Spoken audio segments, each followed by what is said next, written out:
युगदीप education academy में आप सभी का स्वागत है। आज ये जो ट्यूटोरियल मैं लेके आया हूँ ये बैंक ऑफ बड़ौदा की जो पीयू की रिक्वायरमेंट निकली है 2017 में जो एग्ज़ाम है उसके रिगार्डिंग लेके आऊँ।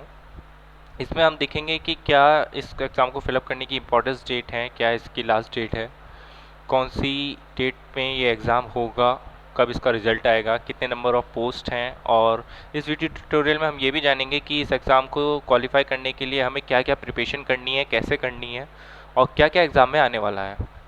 सो आइए देखते हैं। तो बैंक ऑफ बड़ौदा की पीयू की जो रिक्वायरमेंट है, ये जो डेट रिक्वायरमेंट पब्लिश हुई है ये 1 अप्रैल 2017 को हुई है। बैंक ऑफ बड़ौदा ने निकाली है पोस्ट प्रोबेशनरी ऑफिसर की जो पोस्ट निकाली है पीओ की। इस पोस्ट को जो भर सकते हैं, जो इसमें अपियर हो सकते हैं, वो ही कैंडिडेट अपियर हो सकते हैं जिन्होंने बैचलर डिग्री की है। माने those bachelor degree candidates are interested to the vacancy in bank of Baroda. माने जो कैंडिडेट बैचलर डिग्री किए हुए हैं किसी भी स्ट्रीम से, वो बैंक ऑफ बड़ौदा की पीओ की पोस्ट के एग्ज़ाम को भर सकते हैं। तो आइए आगे देखते हैं। इस एग्ज़ाम को फिलअप करने की जो आपकी इंपॉर्टेंस डेट है, वो एप्लीकेशन जो बिगन हुई है वो 1/4/2017 को हुई है। इसकी लास्ट डेट है एग्ज़ाम को फिलअप करने की 1/5/2017। Last date of fee payment है 1/5/2017 और आपका जो एग्ज़ामिनेशन डेट है वो 27/5/2017 है। माने 27/5/2017 में आपका ये एग्ज़ाम होगा, 27 मई को। एडमिट कार्ड जो अवेलेबल होंगे वो आपके मई 2017 में होंगे। एप्लीकेशन फ़ीस जो है वो मैं आपको बता देता हूँ कि जनरल और ओबीसी कैंडिडेट के लिए ये 750 रुपये का फॉर्म है, माने 750 रुपीज़ का फॉर्म है। एससी और एसटी और फिजिकल हैंडिकैप जो कैंडिडेट हैं उनके लिए 100 रुपये का फॉर्म है। The pay the examination fees through debit card, credit card and net banking, mobile wallet, E challan mode only. माने ये जो आपको पेमेंट करना है वो आप सिर्फ debit card, credit card, net banking, E challan और मोबाइल वैलेट से ही कर सकते हैं। टोटल पोस्ट जो वैकेंसी है वो है आपकी 400 पोस्ट। माने आपकी 400 पोस्ट हैं बैंक ऑफ बड़ौदा में पीओ की जो रिक्वायरमेंट है। बहुत बड़ी रिक्वायरमेंट है, काफ़ी अच्छी पोस्ट हैं इसमें। एज लिमिट इन्होंने जो 1/4/2017 तक रखी है वो 28 रखी है। माने जो जो कैंडिडेट 20 साल से ऊपर हैं और 28 साल से नीचे हैं 1/4/2017 तक, वो ही इस एग्ज़ाम को फिलअप कर सकते हैं। जेएमजी स्केल फर्स्ट पीयू ये पोस्ट का नेम है। जनरल कैंडिडेट के लिए जो वैकेंसी की है वो 202 हैं, ओबीसी के लिए 108 हैं, एससी के लिए 60 हैं, एसटी के लिए 30 हैं और टोटल पोस्ट जो है हमारी वो 400 है। एग्ज़ाम सेंटर आपके अक्रॉस इंडिया हैं, दिल्ली, एनसीआर, नोएडा, आगरा, इलाहाबाद और Bareilly, Gorakhpur, Kanpur, Lucknow, Varanasi and other various exam centre in across India. So the selection procedure, अब हम इसका सिलेक्शन प्रोसीजर देखते हैं। सिलेक्शन प्रोसीजर में यहाँ पे आपको सबसे पहले जो एग्ज़ाम देना है उसमें जो आपका पहला पेपर होगा वो ऑब्जेक्टिव टाइप पेपर होगा, माने ऑब्जेक्टिव टाइप टेस्ट होगा। उसके अंदर 4 सब्जेक्ट आएंगे आपके, रीजनिंग, क्वांटिटी, एप्टीट्यूड। फिर उसके बाद आपका आएगा general awareness related to industry, banking industry general awareness जो होगी। माने यहाँ पे आपको बहुत अच्छी है कि आप जो जनरल अवेयरनेस आपको स्टडी करनी है वो सिर्फ और सिर्फ रिलेटेड टू बैंकिंग इंडस्ट्री ही स्टडी करनी है।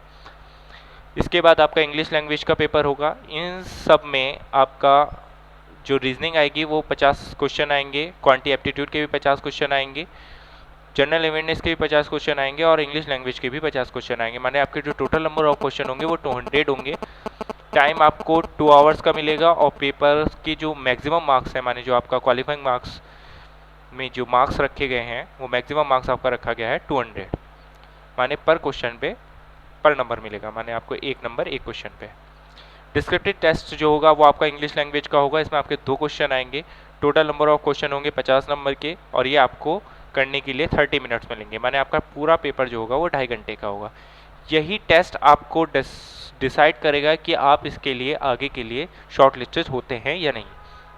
इसमें आपको एक बात ध्यान रखनी है कि reasoning, quanti aptitude, general awareness, English language और जो डिस्क्रिप्टिव टेस्ट है आपका, ये जो दोनों पेपर होंगे, इन दोनों पेपरों में आपको मिनिमम क्वालिफाइंग मार्क्स लेके आने हैं शॉर्ट लिस्टेड होने के लिए।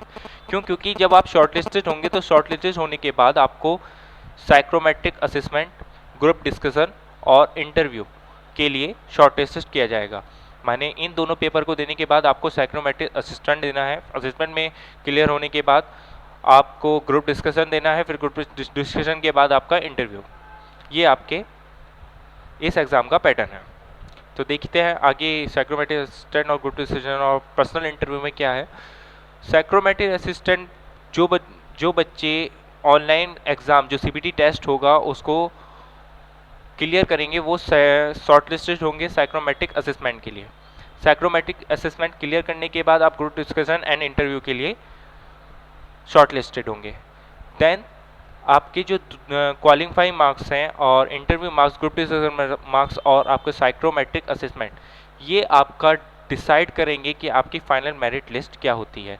इसमें इतना याद रखना है कि जो फाइनल मेरिट लिस्ट होगी सिलेक्शन प्रोसीजर की, वो आपके मेन जो परफॉर्मेंस देखी जाएगी वो ऑनलाइन टेस्ट में देखी जाएगी जो आपने सीबीटी टेस्ट दिया है।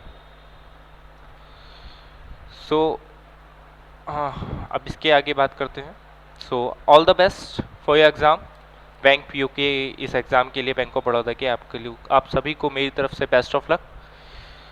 अब आगे की बात ये करते हैं कि हम जो बैंक ऑफ बड़ौदा का एग्ज़ाम तो हमने भर लिया, लेकिन एग्ज़ाम भरने के बाद अब इसका एग्ज़ाम 27 मई को है, माने नेक्स्ट मंथ ही इसका एग्ज़ाम होना है। तो उसके लिए हमें क्या प्रिपरेशन करनी है और कितनी जल्दी करनी है। वैसे तो बहुत से बच्चे जो बैंकिंग फील्ड से तैयारी करते होंगे वो अपना तैयारी करते चले आ रहे होंगे, reasoning, quantity aptitude, general awareness और इंग्लिश लैंग्वेज की। बट अगर आपको जल्दी से जल्दी इसकी तैयारी बहुत अच्छे तरीके से करनी है कि एग्ज़ाम में क्या क्या आने वाला है, क्या इंपॉर्टेंट क्वेश्चन रहेंगे, तो इन सब चीज़ों को जानने के लिए आप हमारे इस चैनल को सब्सक्राइब कर सकते हैं, क्योंकि हम इससे रिलेटेड आपको क्रैश कोर्स की वीडियो, ऑनलाइन वीडियो अपलोड करते रहेंगे। So best of luck for your exam. Thank you.